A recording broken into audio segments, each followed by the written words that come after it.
eh, esta semana he logrado ver un montón de charlas, eso estábamos hablando con Hugo, con Pablo un poquito antes, y hay charlas bastante interesantes. Dentro de las charlas, llegué a una charla de intensidad táctica de Tito Ramalho. No sé si conocen a Tito Ramalho, un español, ¿cierto? Que ha trabajado en equipos de primera, ha trabajado mucho en formación, y Tito tiene una propuesta cuantificativa de lo que significa la intensidad táctica en, sobre todo, las metodologías que se trabajan con la PT, con la periodización, y los que trabajan con el microciclo estructurado, ¿ya? Y le da una valoración al tipo de tarea, que nosotros hacemos, sobre todo en el morfociclo.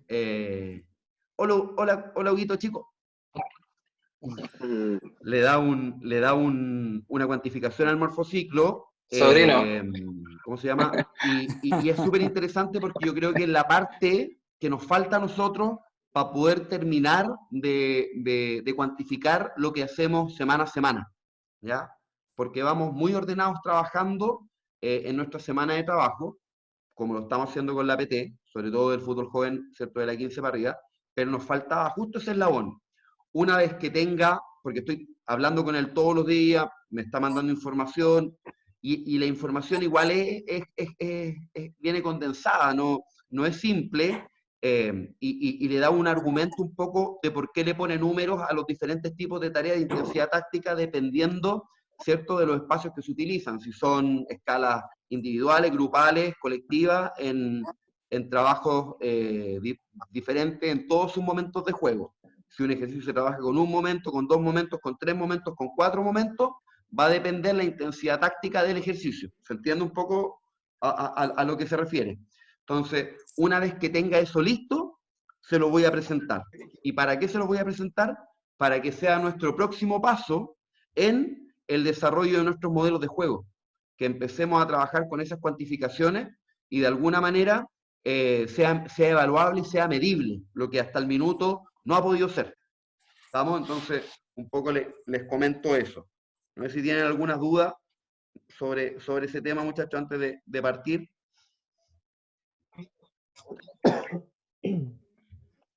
Hugo, Ariel, profe, Pablo, Jan.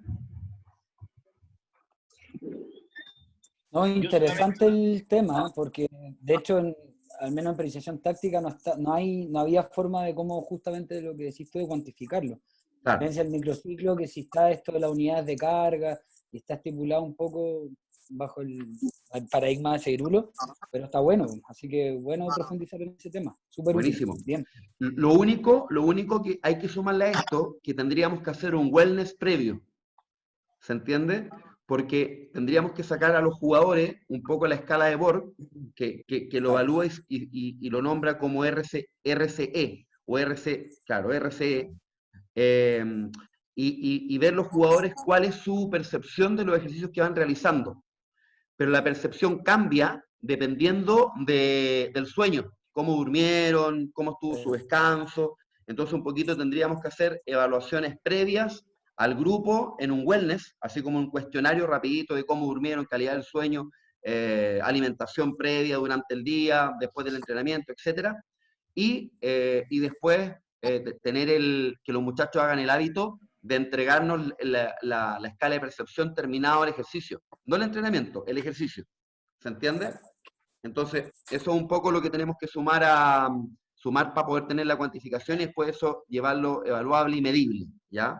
Y no es difícil, es simple. Hay unas tablitas y Excel que ya están hechas, que la hizo Tito, y yo se las compartiría en el caso de que ¿cómo se llama? De que lo propusiéramos como parte de nuestro método. ¿Vamos? Así que eso un poco comentarles, muchachos. Jan, es transversal el desarrollo físico con el desarrollo táctico, ¿ah? Así que un poco ya está evaluado y medido en relación a los GPS y ya va bastante avanzado este tema. Yo les comento porque es lo que viene, ¿ah? Viene muy fuerte este tema de la cuantificación táctica en relación a los tipos de tareas. ¿Ya? Eso. Ya, muchachos, para el día de hoy estaba Ariel, si mal no recuerdo, ¿sí? Y estaba el profesor, ¿quién venía? Jan, Pablo, Jan Rossi. Entonces, comenzamos con Ariel y con Jan, muchachos, para que le demos ahí el conocimiento de sus modelos de juego que van a estar bastante interesantes. Les dejo la palabra, profesor. Gracias, profe. Bueno, parto yo entonces nomás. ¿Voy, Jan? Ya. Vamos a compartir pantalla. Bueno, espero que estén todos bien. Sus familias también, un gusto verlos. A ver, les voy a compartir acá.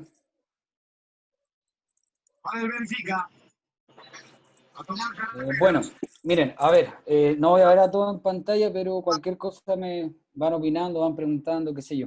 A ver, lo interesante creo yo de estas situaciones que vamos a compartir es finalmente con la gente que trabajamos, que podemos compartir más o menos, pero que estamos en el mismo club, ir aprendiendo de las visiones que se tienen, porque finalmente hay cosas, creo yo, como entrenadores que va a ser muy difícil que estemos en desacuerdo, sobre todo con algunos aspectos tácticos, porque yo soy un poco de la idea que hay cosas que, si bien están explícitas en nuestro modelo de juego como entrenadores, no podrían no estarlo, porque son parte de esta lógica interna del fútbol y del deporte en el cual estamos inmersos.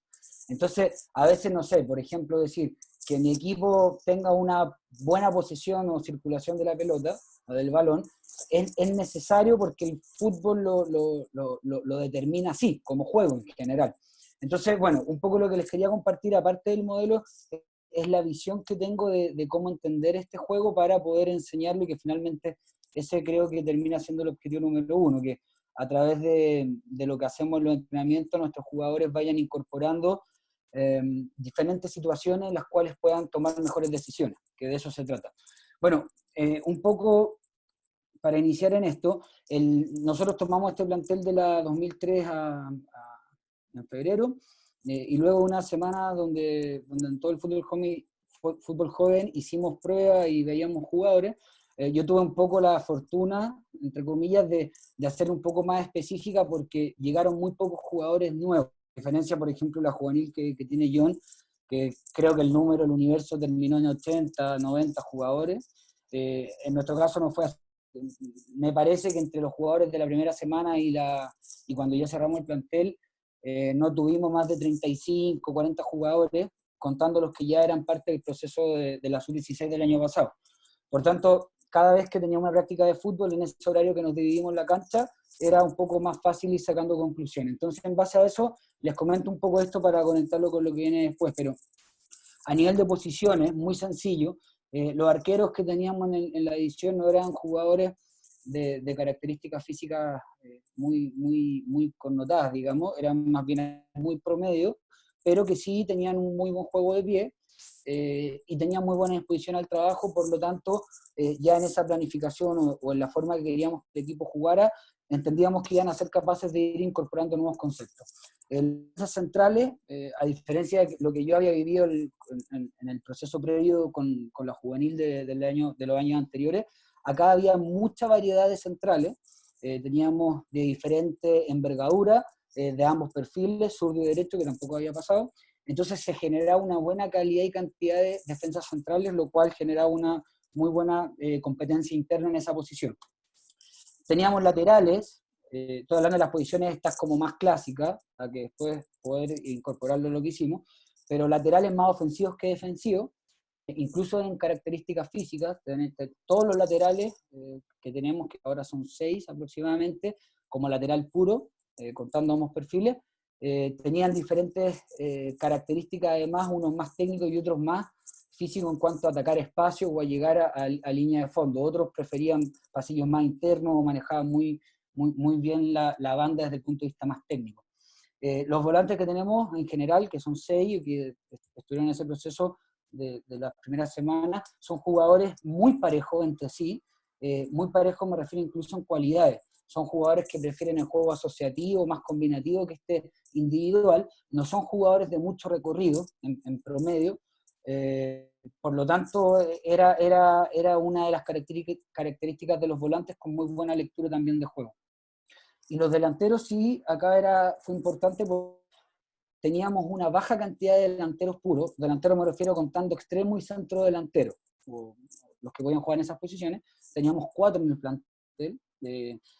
Más bien, yo diría que la mayoría era de lo que veíamos nosotros jugar como delantero centro o como segundo delantero, pero muy poco extremo innato.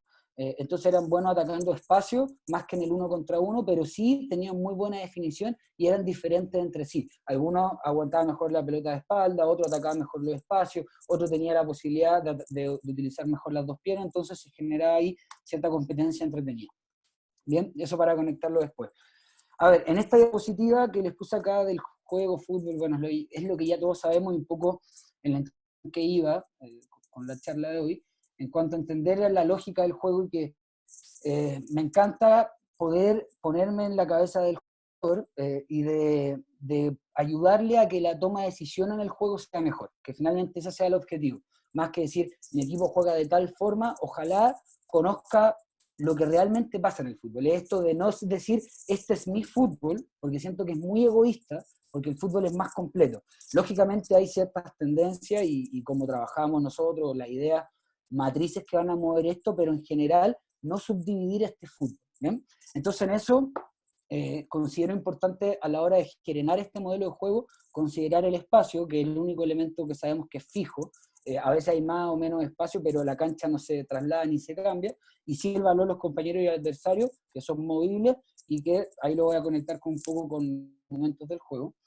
Otra cosa importante que hemos visto en estas charlas, el tema de las formas de ataque y formas de defender, y que eso yo creo que está en la virtud de saber interpretarlo. O sea, ahora uno ve el Manchester City que tiene a De Bruyne, por ejemplo, que es un monstruo recorriendo 60 metros con o sin balón. Entonces es muy difícil que si el Manchester City recupera el balón acá, no se vaya a generar un contraataque con las virtudes de los jugadores. Lógicamente no se da mucho porque pocas veces está en esa situación de juego, pero yo creo que lo importante acá es que ellos sepan que en el fútbol, por más que algunos momentos se repitan más que otros, dependiendo cómo juega el equipo, pero existe siempre situaciones en todos los partidos que veamos, situaciones de contraataque, situaciones de ataque directo y situaciones de un ataque más construido y elaborado. Por más que, lógicamente, intentemos, yo creo como idea general, nosotros de llevar a cabo este ataque construido, pero no hay que menospreciar lo otro, o sea, se da. Y si el equipo está apto y capacitado para hacer un buen contraataque, en la situación que corresponde, bienvenido sea y hay que hacerlo. Un poco todo esto porque yo soy adicto a esto de la planificación y cómo operacionalizar esta idea, y es lo que más me gusta de esta profesión, de cómo y a través de qué sistema poder llevar a cabo todas las ideas en cancha y que ojalá después se vean el día del partido, ¿bien? Con la sumatoria de los entrenamientos. Entonces, miren, lo primero, una división metodológica de la cancha. Esto metodológica porque es como nosotros estructuramos para poder enseñarle después a los jugadores, pero en esa zona 1, 2, A, 2B, 4, etc., considero que es un poco más sencillo, al menos desde mi punto de vista, para enseñar esto de la zona de inicio, de progresión y finalización. Lógicamente que si tenemos el balón o no, va a ir variando, o se lo tiene el rival, pero en estas 3 zonas, inicio, progresión y finalización. Además, los 5 pasillos, uno central, 2 interiores y 2 exteriores. Todo esto, como digo, para poder conectarlo con lo que les voy a mostrar del modelo de juego. Y también la importancia de los cuadrantes, que a diferencia, a ver, esto de la zona 14, 12, yo no soy muy amigo de estipularlo así, tan matemáticamente. Simplemente lo que hacemos es hacer la continuación de las líneas que ya hacemos. O sea, esta naranja es la de zona de inicio, zona de progresión, zona de finalización, y la otra son las continuaciones de la línea del área grande en ambos lados y la línea de mitad de cancha, y eso genera diferentes cuadrantes que también nos ayuda de forma metodológica para entender sobre todo lo que hace el equipo en fase con balón, ¿bien? Entonces por eso también siempre esto lo intentamos desarrollar. Ahora, con respecto al modelo de juego, este es el ciclo natural que tiene el juego, como puse esta diapo para poder después adentrarme a otros temas, pero En la fase con balón, la organización ofensiva, la organización defensiva, y las dos transiciones, cuando se pierde y se recupera, pero a mí me gusta estructurar también desde el punto de vista, insisto, de la planificación de cómo llevarlo, para después que los jugadores lo puedan interpretar, tres tipos de organizaciones en una de estas dos fases, tanto la fase ofensiva o la fase con balón y la fase sin balón. Y una es la organización funcional, que tiene que ver con toda la táctica, con el modelo de juego, con los principios, etcétera, que lógicamente para mí, sobre todo en la etapa que estamos nosotros de la formación del jugador, es la primordial. Otra organización estructural que tiene que ver con estos sistemas de juego dinámicos, de que va variando en diferentes situaciones de juego, que tenemos un plan B o un sistema alternativo, que creo que a veces cometemos el error de generar muchas cosas en relación a esto, que es importante, pero no lo más importante, y una organización estratégica que tiene que ver con el plan de juego, o sea, con estas pequeñas modificaciones que podemos hacer una vez que esto, que la organización funcional o táctica ya está desarrollada, como esta organización estratégica con un par de cosas, porque quizás enfrentamos un rival que juega en una cancha un poco más pequeña, o un rival que juega con una línea de 4 defensores, o un rival que nos presiona con 3 delanteros, cómo dando estas pequeñas modificaciones a nivel estratégico para un partido determinado. ¿Bien? Entonces voy a partir con estas dos antes de entrar a la organización funcional, que es la que yo considero, al menos en esta etapa, más fundamental. Pero la organización estructurada entonces tiene que ver con estos sistemas dinámicos.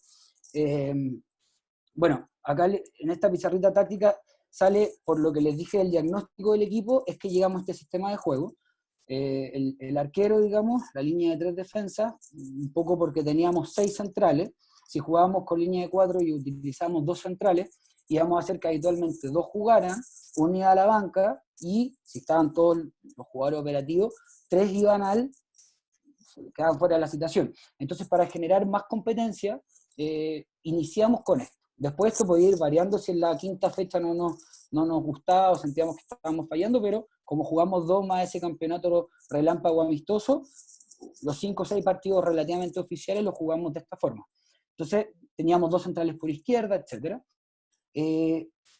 Utilizamos el tema de estos laterales largos que le llamamos, laterales volantes, como quieran interpretarlo, por lo mismo teníamos jugadores en esta zona ofensivos, con diferentes características y no tan buenos en la marca, entonces tener un central que le hiciera cobertura o vigilancia iba a aportar en esto para que atacara de mejor forma, y hacernos fuertes en esta zona del pasillo más central, porque teníamos, como les dije, volantes muy creativos, muy asociativos, y delanteros que se movían mejor en estos espacios, atacando estos espacios más que en estos, y con buena definición todo. Entonces, consideramos que con esta estructura íbamos a poder generar una mayor competencia interna, y los conocimientos y contenidos que queríamos adquirir equipo se iban a dar de mejor forma.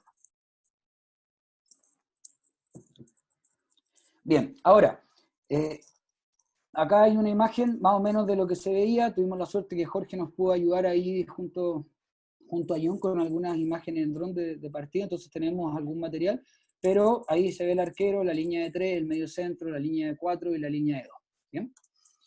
Después, en una situación importante del juego, en la zona de inicio, acá no es que haya sacado Johan al arquero, pero desde que se incorporó el nuevo reglamento y empezamos a utilizar la línea de 3, le llamamos el doble arquero, que finalmente es una línea acá de 2 arqueros, porque hacemos una salida con 2, una segunda línea con 3, la siguiente línea con 4 y la siguiente línea con 2, entonces nos queda un 2-3-4-2. Insisto, todo esto es numérico, por eso digo que es importante, pero no es lo primordial. O sea, no porque yo le diga a los jugadores, nos vamos a exponer así, lo vamos a poder hacer bien, porque hay otras cosas que hacer para que esto resulte y sea efectivo. ¿Bien? Pero, bueno, esto se ve, sobre todo en cada inicio de juego, poner a este central para, digamos, al arquero. Acá cortamos una imagen con el doble arquero, con la línea de 3, con los centrales medio centro, la otra línea de 4 con los interiores y los laterales largos, y el doble 9. Después, en situaciones un poco más ofensivas, este mismo sistema, por eso insisto en la idea que es dinámico, porque era el sistema 1-3-1-4-2, que fue variando en diferentes situaciones de juego, pero muchas veces cuando intentamos progresar en el campo, se ve al arquero con los 3 centrales, los laterales largos dando la amplitud para intentar generar una salida por todo el por todo lo ancho de la cancha, el medio centro, los interiores un poco más adelantados con los dos delanteros, que se podría interpretar como un 1-3-3-2-2. En esta situación ahora del partido, les voy a mostrar una imagen del otro tiempo, entonces se invierten las posiciones, el arquero no se alcanza a ver, pero están los tres centrales, el medio centro con el lateral largo, los dos interiores y los dos delanteros, el doble 9, como también le llamamos a los jugadores, y en muchas situaciones de juego también el 1-3-3-4, porque los laterales largos tiran como si fueran extremos, y se ve esto también en, como les digo, en muchas ocasiones del juego.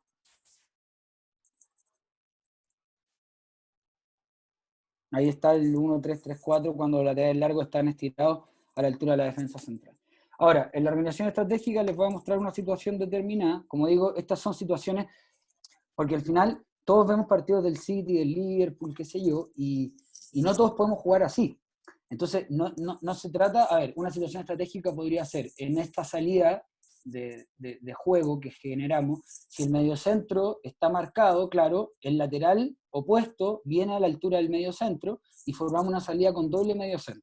Esa es una situación, desde mi punto de vista, estratégica, porque no va a ocurrir siempre, porque si acá al mediocentro no lo están presionando, seguramente no va a ser necesario que ese lateral cierre y generemos esta situación.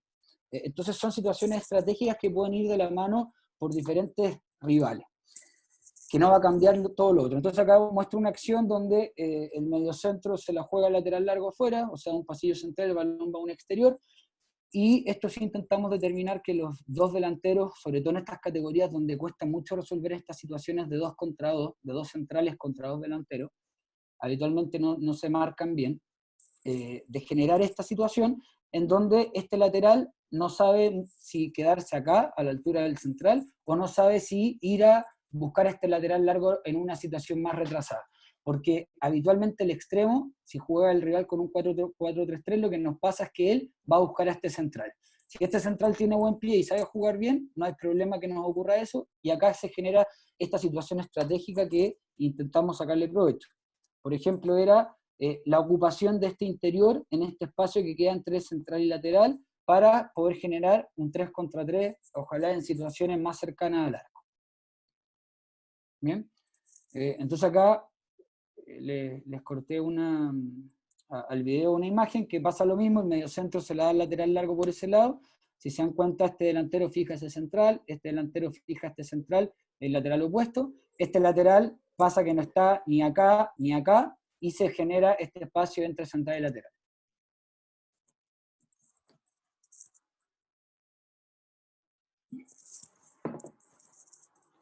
Bueno, que finalmente no terminó en nada productivo, pero se buscó ese comportamiento. Ahora ya los modelos de juego más específicos, saliendo de eso, con esta organización funcional, o sea, la fase con balón, con esta organización ofensiva. Miren, acá como gran comportamiento, yo tuve la fortuna hace como 8 años atrás de ir a Barcelona, cuando estaba empezando en esto de ser entrenador. Entonces, pude vivenciar diferentes aprendizajes y me hice muy adicto a lo que se llama el juego de posición como comportamiento colectivo en ataque. Que finalmente el juego de posición, no de posesión, sino de posición, incorpora que toda la ofensiva está envuelta o relacionada al balón, como punto 1, lo cual hace que todos los jugadores tengan alguna participación en la fase con balón. Es un fútbol asociativo porque se van generando diferentes estructuras y situaciones que nos permiten juntarnos en corto y juntarnos en largo. Tiene que ver mucho con la utilización del espacio, uno de los elementos centrales del espacio, para progresar, y además entiendo también que es la forma que más me gusta de poder pasar a la siguiente fase, porque hay más jugadores cercanos al balón y nos permite esa recuperación un poco más rápida. ¿Bien?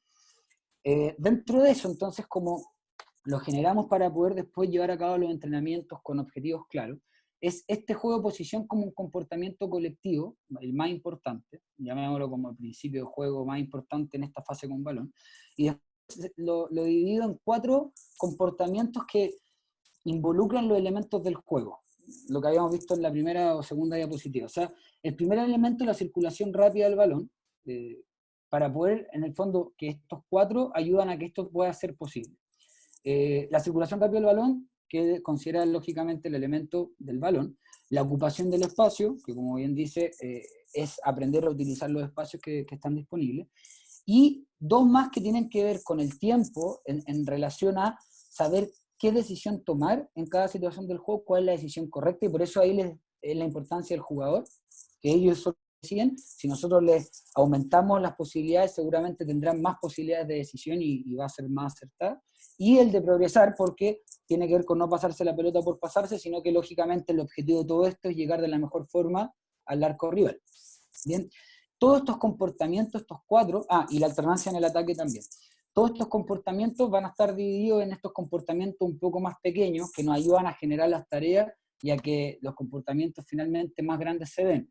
Por ejemplo, en circulación rápida del balón, los perfiles, la calidad del pase, el tipo de controles, saber qué hacer antes de recibir, etc. Y así lo mismo con la ocupación del espacio, o sea, el trabajar en amplitud, en profundidad, en los espacios intermedios, en diferentes alturas, los 5 pasillos que vimos, etc. La superioridad numérica y o posicional, que este principio lo llamo así porque la superioridad numérica en sí nos va a ayudar siempre con balón a no perder el balón. Porque si nosotros tenemos un 3 contra 3, la posibilidad de perderla va a ser mayor a que si tenemos un 5 contra 3. Quizá en ese 5 contra 3, en esa situación del juego en la cancha, no nos permite hacer el gol, pero va a ser más difícil que la perdamos. ¿Bien? Pero lo importante es llegar a esta superioridad posicional, o sea, por ejemplo, que un jugador pueda sacar el mejor provecho desde su posición para generarle un daño real. Un ejemplo claro de la superioridad posicional puede ser este centro, donde hay 4 defensores y hay un solo delantero, pero el centro viene por delante y el delantero se anticipa y queda mano a mano con el arquero y le gana. Teníamos un 4 contra 1 o un 5 contra 1, considerando el arquero, pero le sacaba ventajas desde el punto de vista posicional el delantero y eso finalmente creo que es lo que hay que buscar en esta zona. Y la alternancia en el ataque, que tiene que ver con, una vez que los jugadores o que el equipo mueve bien el balón, ocupa bien los espacios, es capaz de generar estas superioridades, que tengamos diferentes maneras de poder llegar al arco, que no sea solo uno. Bueno, ahí con los compartidos un poco más pequeños o individual. Entonces acá un poco lo que junté son los 4 grandes principios, o sea, la circulación rápida del balón, la ocupación del espacio, la superioridad numérica, la alternancia, con 2 imágenes además pequeñas de estos subprincipios, si quieren llamarlo, comportamientos más pequeños, para no mostrar tanto video, pero está incorporado. Entonces, en la circulación del balón, por ejemplo, vamos a ver perfiles, y van a aparecer un par de imágenes. Miren, acá lo voy a poner un poco más rápido para que no... Ustedes avísenme si se les pegan. Si alguno me puede avisar ahí si se le pega. ¿Se corre normal? Sí, se ve bien. Ya, vale, entonces lo voy a bajar en esa velocidad para no hacerlo tan lento. Se ve Entonces, rapidito, pero acá bien. lo pongo más lento, ahí. No, yo creo que se nota bien, no sé el resto. Ya, vale. Lo voy a bajar entonces en una velocidad más. Y acá les voy comentando. Dentro de esa circulación del balón, como vimos, estos comportamientos más pequeños están los perfiles, que esto tiene que ir incorporado, por ejemplo, en un trabajo en la base, de rondo, lo que hagamos, saber que está presente para que el jugador lo pueda ejecutar. El juego de cara, que ayuda a darle velocidad y que la circulación del pase y del balón sea mejor. Segundo comportamiento, la ocupación de los espacios. Acá mostramos dos situaciones de inicio, donde marcamos estos cuadrantes, por eso los cuadrantes, de ocupar un espacio equilibrado y equitativo entre todos para poder sacar el mayor provecho posible, y esto también tiene que ir incorporado dentro de las tareas de entrenamiento. Dentro de la ocupación de los espacios, el trabajar en amplitud y en profundidad, en este caso con los laterales largos principalmente en este sistema. Otro elemento dentro de lo importante para poder hacer esta ocupación del espacio está en generar diferentes alturas, principalmente entre los 3 volantes, o entre los 2 delanteros, o entre los laterales largos, pero eso va a generar, si se dan cuenta, una mejor utilización del espacio, superioridad numérica, y posicional. Acá el delantero se desmarca por fuera y logra generar esa situación. El concepto de tercer hombre, si se dan cuenta acá, el que tiene el balón en el medio centro, tiene la pelota, está mirando ya uno lejano, y este interior está buscando la evolución del lejano, no de este, siendo él el tercer hombre, lo cual ayuda a que podamos progresar en la cancha, como el tercer comportamiento que le hablaba de la seguridad, esa superioridad se logra, por ejemplo, con elementos como el tercer hombre. En el fondo, no entregar estos conceptos que hay en el fútbol de manera aislada, sino que el jugador, cuando se los presentemos, tengan una lógica. Que la lógica acá es mover el balón, ocupar espacio y cómo estamos tomando la mejor decisión en el recurso. Esta situación que ya les mostré también del interior que se suma, ocupando zonas favorables. O sea, una vez que el espacio está disponible hay que saber cuál utilizamos, y todo esto lógicamente es entrenable. Ariel, una pregunta cortita. Atento que queda un minuto. Si se llega a cortar, les envío el link inmediatamente, por si acaso, ¿vale? Ya. Pero John, cortemos mejor al tiro antes de que se corte cuando esté hablando y manda una nueva. Ah, ya, eso mejor. Corto ahora y les mando el link para que sigamos inmediatamente, no perdamos el hilo, ¿vale? Ya, listo. Listo. Vale. Segundito.